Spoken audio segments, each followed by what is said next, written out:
కొంతమంది తల్లులు పిల్లల్ని తిడతారు. నేను అనుభవించి వచ్చాను కాబట్టి చెప్తున్నా. చి చి చి చి నీ ఆశీర్వాదకరంగా ఉండాలి తల్లుల్లారా చెప్తున్నా. తండ్రులకు చెప్తున్నా, శాపకరమైన వచనాలు మీ నోటెమ్మట రావద్దు. ఆశీర్వాదకరమైన వచనాలే నీ పిల్లల మీద ఉంచు. పొరపాటు చేస్తున్నారా, సరిచేసుకో, నిలబెట్టుకో, గొప్పవాణ్ణి చెయ్యి. అంతేగాని చిన్నప్పుడే ఆ మాటలతో గాయపరిచి చీ నీకు చదువు రాదు, ముద్ద ముద్ద ముద్ద ముద్ద అని కొడితే వాడి మైండ్లో ఏముంటుంది? ముద్దే ఉంటుంది. థామస్ అల్వా ఎడిసన్ గారి తల్లి టీచర్ రాసింది లెటర్ వేరు, తల్లి చెప్పిన మాటలు వేరు.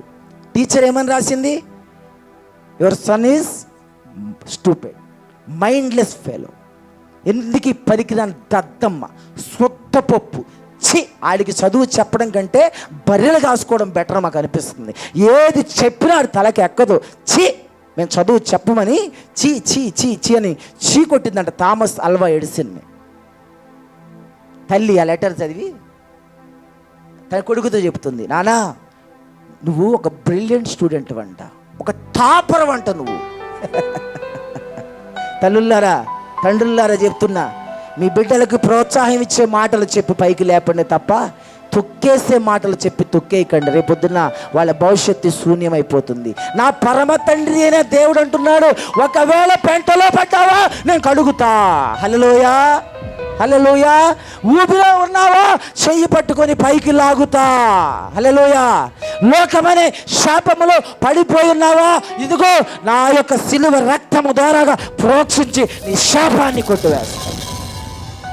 యేసు ప్రభు ఏమంటున్నాడు? ప్రేమిస్తానంటున్నాడు. మరి నీ పిల్లలు నువ్వేం చేస్తున్నావు? థామస్ అల్వా ఎడిసన్ తల్లి చెబుతుందంట, నీకు చదువు చెప్పడానికి ఆ స్కూల్ మొత్తంలో లేరంట ఫ్యాకల్టీలు, అంతటి నాలెడ్జ్ ఉందంటారా నీలో అంటున్నాడు. అమ్మ నిజమా అమ్మా? నిజం నానా, చాలా బ్రిలియంట్ అంట. ఈ యొక్క దేశంలో ఉన్న స్కూల్స్ అయ్యి కూడా నీకు చదువు చెప్పలేవంట, అంత గొప్పవాడు అంటాను. అంటే అమ్మాయి అంత గొప్పవాడిని అమ్మా, అయితే నువ్వేది చెబితే అదే చేస్తానమ్మా. అవునా నాన్న? బైబిల్ తీసి ఫిలిప్పీల పత్రిక తీసి చదువు, నన్ను బలపరచు అని అందే నేను సమస్తము చేయగలనని చెప్పిన మాట చదవమని ప్రతిరోజు చదివించిందంట. ఇక్కడ అడుగుతున్నా, మీ పిల్లలకి ఎంతమందికి బైబిల్ కొనిచ్చారు ఇప్పుడు వరకే? ఎంతమందికి బైబిల్ చదివిస్తున్నారు మీరు? పెద్దదిగిన తర్వాత నా కొడుకిట్టా, నా కూతురిట్టా, మా ఆయనట్టా, మా ఆవిడెట్ట కాదు, చిన్నతనం నుంచి ఎందుకు పెంచలేకపోయావు? హల్లెలూయా. నూతన సృష్టిగా ఎందుకు నడిపించలేకపోయావు? ఒకరు తప్పు చేశారంటే దాన్ని ప్రోత్సహించిన ఫ్యామిలీ మెంబర్స్ కూడా తప్పు చేసిన వాళ్ళే. నానా ప్రభు చెప్తున్నాడు ఈ రోజున, నువ్వే పరిస్థితిలో ఉన్నా నేను నిన్ను ప్రేమిస్తున్నా. హల్లెలూయా. క్రీస్తు నందు ఉన్న ఎడల వాడు నూతన సృష్టి. Today is new Born. నువ్వు ఈరోజే పుట్టిన పసిబిడ్డవు దేవుని దృష్టిలో. ఆమేన్. నిన్ను ద్వేషించేవాడు కాదు, నేను తోసివేసేవాడు కాదు, నీ పైన ముఖము ఉమ్ము వేసేవాడు కాదు, నేను తృణీకరించేవాడు కాదు యేసయ్య.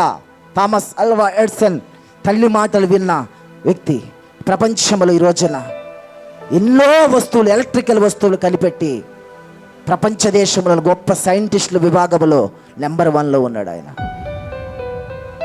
టీచర్ ఏమన్నది? వేస్ట్ అన్నది. దేవుడు ఏం చేశాడు? బెస్ట్ చేసినాడు. ఆమె చెప్పండి. ఎందుకు పనికి రానివాడు అన్న టీచర్ దేవుడు ఏం చేసినాడు? అందరికీ పనికి వచ్చేటట్టు, ఈ వెలుతురులో కూర్చునేటట్టు దేవుడు చేశాడు. ఆమె చెప్పండి. హల్లెలూయా. ఎవరికి నువ్వు పనికి రాకపోవచ్చు, ఎవరి ప్రేమ నీకు దొరకకపోవచ్చు, ఎవరి సహాయం నీకు లేకపోవచ్చు, కానీ నజరేయుడైన యేసు క్రీస్తు ప్రేమ నీ పైన ఉన్నది. ఆమె లెమ్ము నీవు తేజరిల్లుము, యెహోవా మహిమ నీ మీదకి వచ్చి ఉన్నది.